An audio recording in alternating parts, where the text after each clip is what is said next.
That's horse beef. What's going on, everybody? I want to talk about UFC 319 today in its entirety. I already spoke on the main event and how I think DDP is going to goof all over Chimaev. But has my prediction changed?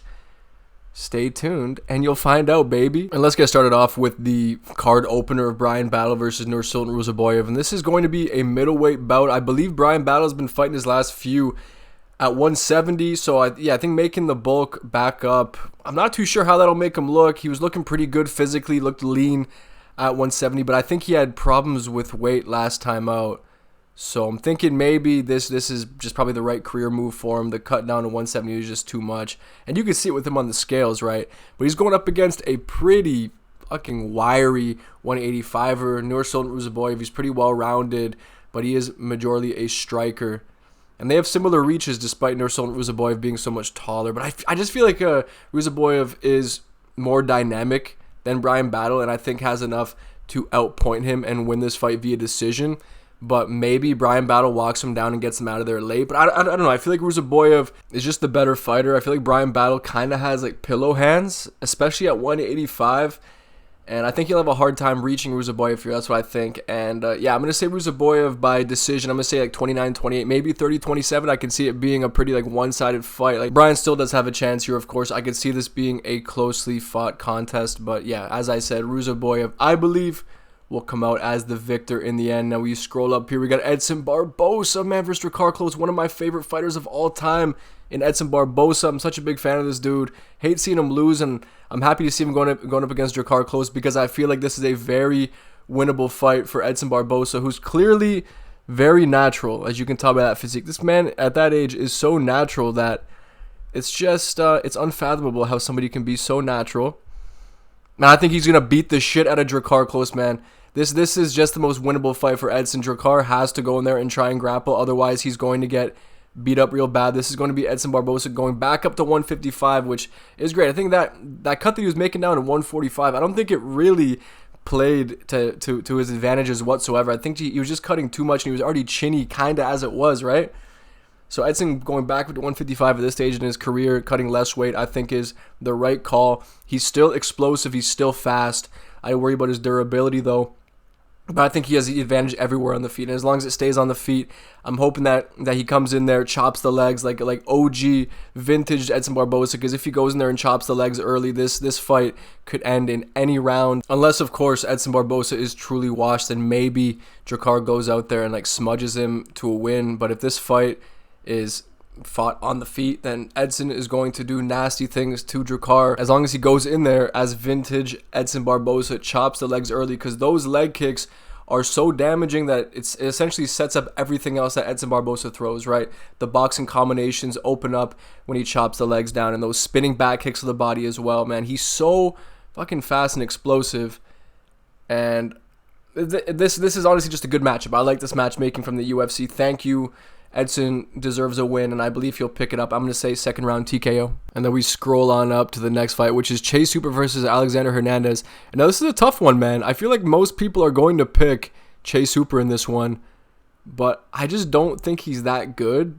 He's very dangerous on the ground, of course, but I feel like Alexander Hernandez may just be a stronger wrestler than him, and he probably hits a lot harder. But then again, Chase Hooper is very wiry and has those long muscle insertions, so he has, I guess you could say, like, unassuming power. But after how he performed against Jim Miller, dude, old man Jim Miller, I'm really not convinced by the guy. Like he said he had been gooning, so maybe he comes in here and he jerked off less than 3 times a day. Hopefully he's able to come out here and look a little bit better. But I really wasn't convinced. I expected so much more from Chase Hooper. I just don't think he's as much of a prospect as he's made out to be. But then again, like Alexander Hernandez is the type of fighter that you'd want Chase Hooper to be able to get through, and I think he can do it. But I think this might be a little bit too much for him. I know Hernandez isn't the highest level guy in the world, and he's been made a mockery of, especially after that absolute beatdown that he took from old man Donald Cerrone after all that shit talk and everything. I understand that he's seen as a joke, but he's been in pretty good form recently, and some of his losses could have easily gone the other way in recent memory. He could be on a bit of a win streak right now. He should be on like a bit of a win streak, honestly speaking. He probably should be. He's been pretty active. And I don't know. I feel like Alexander Hernandez's skill set is a little bit underrated. He has decent boxing, and he's a strong wrestler. He's well-rounded, and I think he's better than Chase Hooper. I think he's going to beat Chase Hooper. I'm going to say decision, probably a 29-28. I could even see 30-27. Maybe he even finishes Chase Hooper, man. I'm not sure what the odds are, but I imagine Chase Hooper is a pretty heavy favorite, I would assume. I'm not too sure why that would be, but I just assume that that's the case. Then we get on to the next fight, which is Jessica Andrade versus Lupi Godinez. I'm just going to pick Lupi Godinez. I feel like Jessica Andrade at this point is kind of washed up, and she's Mexican, right? So like the one path to victory Jessica Andrade has is really just walking you down and landing one of her big hooks on the chin, but she's fighting a Mexican woman, right? And Mexican people are not very easy to knock out. I think she'll be able to eat everything that Jessica has. Like Jessica, honestly, she's like the youngest washed fighter I've ever seen. Like I would have assumed she was like 38 at this point with how much she's declined recently. And I just don't think that she's going to win this fight, man. Lupi is not the greatest fighter in the world, but she is pretty well rounded with decent boxing, as you'd expect from a Mexican fighter. They do usually have a pretty good boxing base, right? But she's also a great grappler in her own right, man. I don't know about great, but she's decent. Right? I don't know. I don't really care about this fight. I'm Lupi Godinez. By decision, yes. And then we move on to Gerald Meerschaert, GM3 versus Mikhail Oleksiejczuk. Now, of course, I believe most of, if not all, of Oleksiejczuk's losses are being subbed. So if there's any path to victory here for GM3, you would expect a sub here. And if he wins this fight, I think it'll be by sub. But Mikhail Oleksiejczuk, working with the Fighting Nerds, and he's shown some considerable improvements recently. He's a pretty good boxer and does throw hammers. And GM3 is a bit chinny, but at this point pretty weathered. And I think Mikhail Oleksiejczuk will get the better of him, and I think knock him out. I'm gonna say in the first round, I think he'll catch him with a nice sharp left and knock him out. That's my personal prediction. Of course, I would love to see GM3 pick up a win, though. It's always nice seeing GM3 win a fight, man. Then we get into King Green versus Diego Ferreira. Washed up King Green. I could see him going out there and maybe putting on like a vintage Bobby Green performance where he just styles on Diego Ferreira. But I think Diego Ferreira, he's in better form. He's not on the decline like Bobby Green is, and I think this is just the perfect fight for Diego Ferreira to go out there and win. Maybe he jumps into another triangle like he did against Paddy Pimblett and get subbed here. But I could see Diego Ferreira winning this on the feet, on the ground, by decision, anywhere really. I'm going to say second round sub. I think he hurts Bobby Green on the feet because Bobby Green, like at this stage in his career, he's not going to change. He's not going to change his style. And the fact that he is so chinny, still fighting with with the hands down style, is just so dangerous, dude. That even someone who's not like the most polished striker in the world, like Diego Ferreira, will still be able to catch him and hurt him. So yeah, I think he drops him in the second and then makes him tap. That's my personal prediction, dude. Diego Ferreira is going to get that finish. And then we get into Tim Elliott versus Kai Asakura. Now, Tim Elliott hasn't fought in quite a long time. I think December of 2023, if I remember correctly. And at his age, a lengthy layoff like that is only going to hurt the guy. And Kai Asakura coming off a loss. These Japanese fighters, dude, when they lose, they really evolve.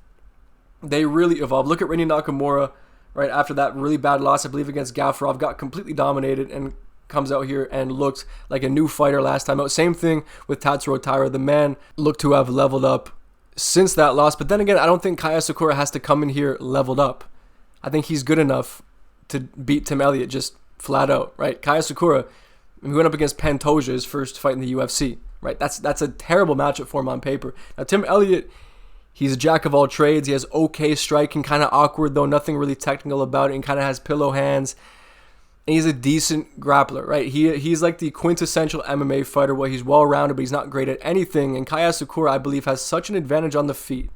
He's so fast. He's so sharp. And that knee, man, that knee up the middle, the flying knee, whatever, just the way he times it, I can see him catching Tim Elliott with the knee in this one and just knocking him out. But I can see him knocking him out with a fucking high kick, with hands. I can just see Tim Elliott getting finished here. That long layoff cannot have done him any favors. And Kai Asakura coming off a loss, I think he's going to come in here with something to prove. And this is just a great matchup for him, I think, just based on the age of Tim Elliott. But if he can't pass the Tim Elliott test, then Kai Asakura was never meant to be champion in the first place. But I think Kai will most definitely knock out Tim Elliott. I'm going to say in the first round here. Then we get Jared Cannonier versus Michael Venom Page. Now, this is a tough one because I think that MVP is very overrated. And I know I will have a lot of dissenting opinions there, but you'd be wrong, right? If you'd be wrong to disagree with me. MVP striking is some of the most overrated striking. I get the kind of fighter that he is. He's very effective at winning decisions, but he has no real stopping power.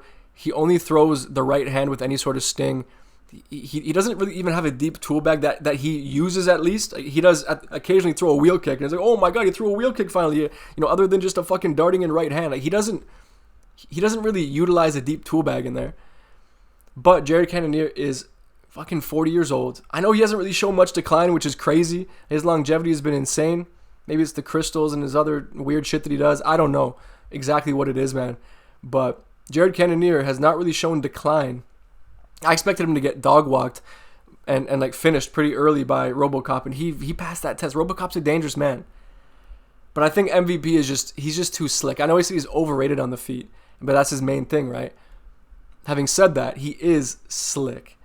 And I think Jared Cannonier will be outmatched with the speed and the footwork. He'll be plotting forward, I think, walking into a lot of shots.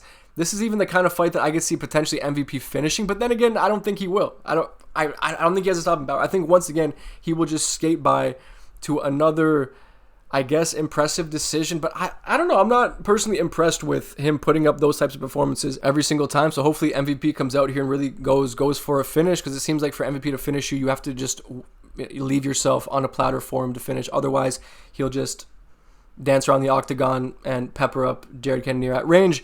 But I think this fight is way closer than some people are making it out, and I can absolutely see Jared Cannonier cracking MVP and knocking him out. But I don't know. This to me is almost a pick. I'm going to say MVP by decision, though. I think that is the safer pick. And then we get into Jeff Neal versus Carlos Prates. Now, this is a sick fight, man. And I think this is a very close fight on paper, dude. You have two southpaw sharpshooters. Both of these men can knock each other out. And I don't think this one's going to decision. Of course, though, these are the types of fights that end up usually disappointing, because we think guaranteed action, right? Guaranteed finish. But then it turns out that both men are just super wary of each other's power, that they end up shelling up the entire time and just throwing no volume because they don't want to take a risk. But I don't know. Carlos Prates, I feel like he has to come out there and pick up this win. This is a must-win for him, and a must-win for Jeff Neal too, man. And I'm not counting out Jeff Neal by any means, because he's a very sharp boxer. And he might even be a sharper... I mean, he is a sharper boxer than Carlos Prates. But Prates has that one-hitter quitter, like, nuclear option. We've seen Jeff Neal cracked, but he has a very good chin, a very good recoverability. I don't know, man. This is honestly really tough. I can absolutely see Jeff Neal sniping Carlos Prates. But I think Prates is going to come out here and put his foot on the gas from the beginning. But he has to watch out for a counter left off Jeff Neal, because if he's not fucking careful with that shit, he's going to get slept. But I think Carlos Prates will walk him down, land big left hands, knees to the body. I think he'll kick the legs. He needs to utilize his Muay Thai, right, rather than just walking forward and trying to line up one big left hand that you didn't even set up, right? Like he tried that against Ian Gary, and he was completely shut down for essentially 3.5 rounds. Couldn't land shit. Right, he could not land shit, but everything that Prates throws has consequence. Even when he landed like one stiff jab on Ian Gary, it changed the complexion of the fight. Really, up to that point, it's ridiculous. Like, Carlos Prates does seem to be touched by the fist of God, and I'm going to say that he will knock out Jeff Neal in the first round. Having said that, just like the last fight, this is close to a pick'em for me, and Jeff Neal cannot be counted out. He absolutely has a path to victory here. And if he meets Carlos Prates in the middle, I think it'll just come down to who lands that one clean left hand first. But I think it'll be Prates. And I back Prates' ability to weather the storm more than I back Jeff Neal's ability to weather Carlos Prates' storm, if you know what I'm saying. But then we get to the co-main event here, and we get fucking Lerone Murphy and Aaron Pico. Aaron Pico, a Bellator man, has come into the UFC yet again. I mean, it hasn't gone great thus far. Can Aaron Pico be a different one? I mean, it's finally a Bellator fighter who's not being picked up in their mid-30s for some reason, right? Or fucking Patchy Mix. like obviously Aaron Pico is no Patchy Mix. He is well-rounded. He is a high-level grappler, a high-level wrestler. Clearly he has that advantage over Lerone Murphy, and he may even have the advantage on the feet here too. And Aaron Pico does have crisp hands, and he does have power in those hands. He does have a mean uppercut, a mean left hook. Right, but who is he finishing? Go out there, look at his resume, look at his record, look at who he's beaten in these past few years. I just feel like Aaron Pico hasn't actually been tested against anyone even close to UFC level, and that is what I worry about here, because Lerone Murphy, He's not super powerful. He's not very flashy. He's not the most impressive guy to watch, but he's well-rounded, and he knows how to make adjustments in there and make you fight his fight. And I know that the UFC brass just wants Lerone Murphy to get starched here. They want that so fucking bad. And I don't think it's going to happen. I think Lerone Murphy is going to prove to yet another Bellator fighter, ex-Bellator fighter, that there are levels to this shit. And the UFC level is simply just like light years ahead of Bellator. And it's ridiculous. Just watch Aaron Pico's last few fights. I'm just not impressed with what I've seen personally.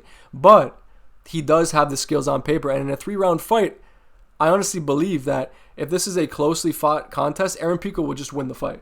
Because that's what the UFC wants, right? That's what the UFC wants. So if there's any reason to give it to Aaron Pico, he will get the decision. But I'm not sure. Is this a 3-rounder or a 5-rounder? If it's a 5-rounder, I'm very confident about Lerone Murphy. And I'm not even necessarily sure that I want Lerone Murphy to win because he's boring as fuck to watch. He is. He's kind of pillow-fisted, and he does just enough to win. And I cannot stand that type of fighter. So, I don't know. You know what, man? Nah, okay, fuck. I was just about to flip my prediction and say Aaron Pico by knockout. But I'm still going to go with Lerone Murphy. I'm still going to say that he wins this one. But weirdly, I'm kind of hoping for an Aaron Pico win here. I'm kind of hoping that he breaks that Bellator shit streak that they're on right now. I kind of hope so because it would be interesting. And Lerone Murphy, he'll likely not even be given a title shot regardless of if he beats fucking Aaron Pico or the next guy. It's very clear that the UFC brass do not want Lerone Murphy fighting for a title. It's the same reason why they matched Khamzat Chimaev against Aaron Pico, because they wanted so badly for Pico to take Khamzat's spot because they didn't want to match him up. But now that they've seen the fans' reactions kind of like asking for the Khamzat and Volk fight, it looks like we'll get that one, most likely. And Lerone Murphy was just the next up, right? The next one on the chopping block. The UFC does not want to give this guy a shot. They don't want him earning a shot. But with the win over Pico, does he earn one? Probably not even then, because Pico was just an ex-Bellator guy. He's not even ranked. So why should that guarantee him a shot? It's just the UFC will do anything to stop Murphy from getting one. And I kind of get it because I hate watching him fight. I honestly do. I really don't like it. Yeah, Murphy by decision, sure. Honestly, this one's a lot closer than people are saying it is, though. Like, Lerone Murphy is not the best fighter in the world. He's not the highest level guy in the world. But Pico is pretty chinny, man. So if Lerone Murphy's going to go out there and finish somebody, could it be Pico? And I think he should go for it. Lerone Murphy should go for it. If he wants to set himself apart and secure himself as a title shot at some point, at some fucking point, you have to put up an impressive performance and finish somebody, right? At some point. Display some kind of dominance. You know what I'm saying? But let's move on to the main event, which I've already spoken about, as I said. And has my prediction changed whatsoever? Fuck no. And I love seeing where the fans of Khamzat Chimaev are really drawing their confidence from. It's so hilarious. So yeah, you hear DDP's coach talk shit about Chimaev, and suddenly, oh my god, guys, Khamzat Chimaev is going to walk DDP even worse than we thought, man. His coach is saying that Dricus is going to out-grapple him. Is he delusional? Khamzat doesn't know what it is when people want to wrestle him. He's only facing guys who's trying to get away from his wrestling. We don't want to try to get away from his wrestling. We want to him up in his game. You can't think that you're going to beat my guy coming with one thing, and that's wrestling. That guy's one-dimensional. Have you seen his stand-up? I won't even give him a pro license for his stand-up. He doesn't present any problem for us. We are the problem. As if we don't know at this point that South Africans are professional rage baiters and just love to talk shit, and they're very good at it, and you guys are proving that is the case, absolutely. And I can't wait for the press conference, man, because DDP is going to look up to the left for fucking 2.5 seconds, and all the body language experts, the armchair body language experts, are going to come out of the woodwork saying, "Oh, guys, DDP doesn't look confident, guys. I think Khamzat has a mental edge right now. I think he's more locked in than DDP." Like, you guys are so fucking corny, turning fight analysis into some horoscope bullshit. But it is quite entertaining to read and to listen to. So please keep that up, guys. But back to the prediction, of course, right? The meat and potatoes here. What do I think's going to happen, right? Because I did kind of give some insight, or I actually gave quite a bit of insight into how I think this fight will go, and how I think it'll go as the rounds progress. But I didn't really give an exact prediction as to the method of victory for DDP because, yeah, it goes without saying, I'm picking DDP here, and I'm still very confident in that pick. Then again, Khamzat Chimaev is a hard fighter to pick against. He, of course, is, right? What he's shown in all of his fights thus far, except for the ones that get out of the first round against somewhat high-level competition. But I want to really get into why people believe that Khamzat can do the same thing that he did to Whitaker in the first round, right? Usman wasn't able to finish him, but he was able to, make pretty easy work of him on the ground and just overall dominate him. But why are you so sure that he can do it to Dricus Du Plessis as well? Is it because Usman is just simply a better wrestler than Dricus? Is it that simple, right? Is Fight Breakdown just MMA math? Is MMA math foolproof like that? Usman is, on paper, a better wrestler than DDP, and Khamzat was able to take down Usman. Therefore, he'll be able to just as easily take down DDP. Does that make sense? Even though DDP is a proper size, in fact, not even a proper size, a huge middleweight. This guy is massive. He's probably the biggest 6-foot dude I've ever seen. The guy is humongous for the weight class, and apparently he walks around like 220 or some shit like that, which is just nuts. So the difference in strength, I think, will come into play very early, and I think Khamzat will understand that this is not a walk in the park by any means. And of course, people will then talk about the Sam Calavita training, and I get it, man. He's been putting in some hard work in the garage, dude. And I guess people see garages and they think about Creed 3, where Michael B. Jordan again goes and he strips back everything and he goes back to his roots and, really focuses up and trains out in the desert. So people are kind of thinking back to that and be like, man, that really helped out, again, Michael B. Jordan. So surely Khamzat Chimaev training in a garage, man, he's going to come in here looking like a completely different man. But you can't really turn a sprinter into a marathon runner from one training camp. I don't know if it's that easy, man. I don't know if you can completely change Khamzat Chimaev's physiology. The man is just super explosive and fast twitch. It's as simple as that. And my favorite thing is the Khamzat Chimaev fans, because of one training camp, because Khamzat's posting all these videos of him working real hard with Sam Calavita in the garage, suddenly that means that Khamzat Chimaev is now a 5-round fighter solidified, even though there's no actual evidence, nothing tangible to actually back that up.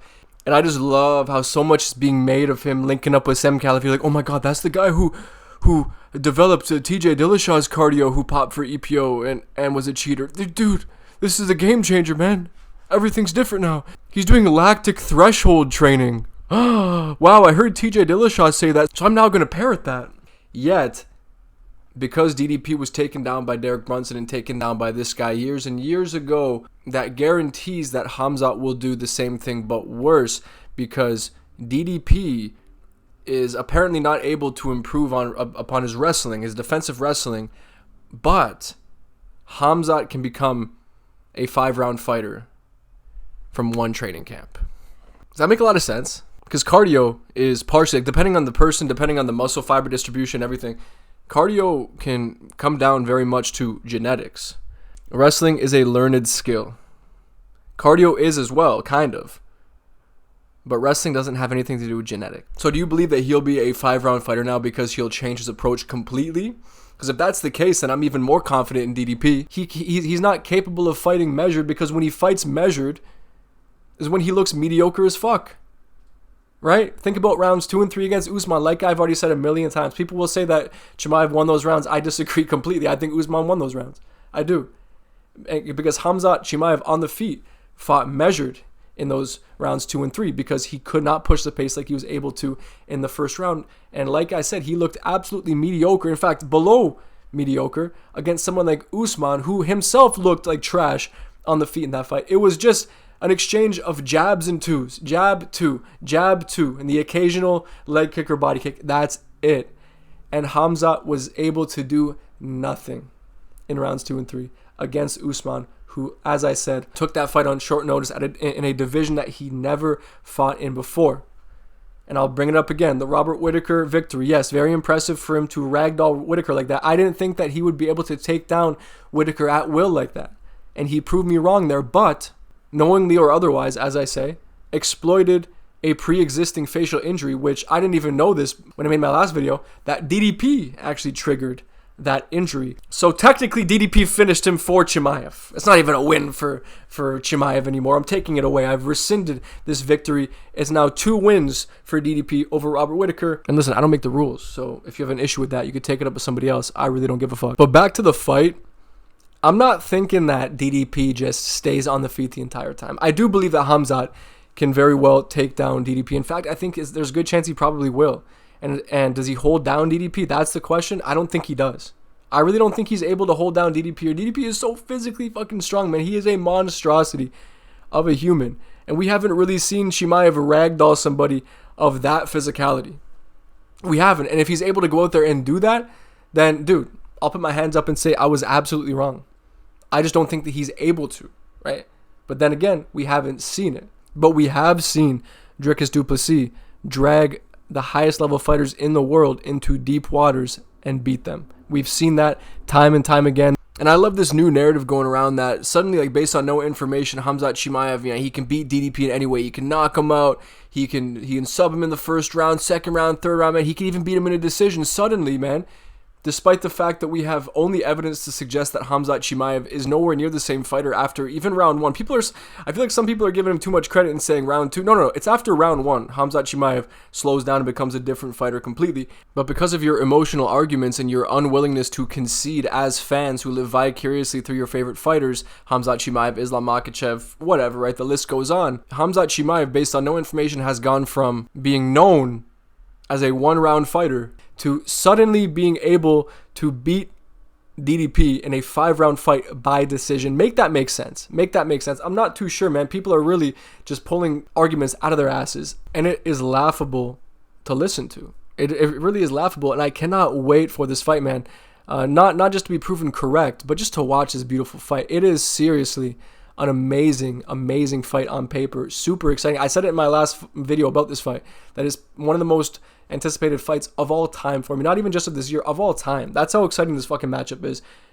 I can't wait, man. Let me know in the comment section below what you think. Do you think DDP wins? Do you think he loses? Because for me, I'm saying DDP. I'm going to say 4th or 5th round. I'm going to say 4th round TKO. As this fight goes on, Chimaev only loses steam, his finishing potential goes down the drain, and DDP stays the same. And that's the scary part about Dricus Du Plessis. Even though he's so big and physically imposing, he's able to maintain that pace for 5 rounds, and he also maintains the thud on those punches, man. He throws hammers. He's not the fastest fighter in the world. He's not the most technical fighter in the world, sure, even though he's underrated in that regard.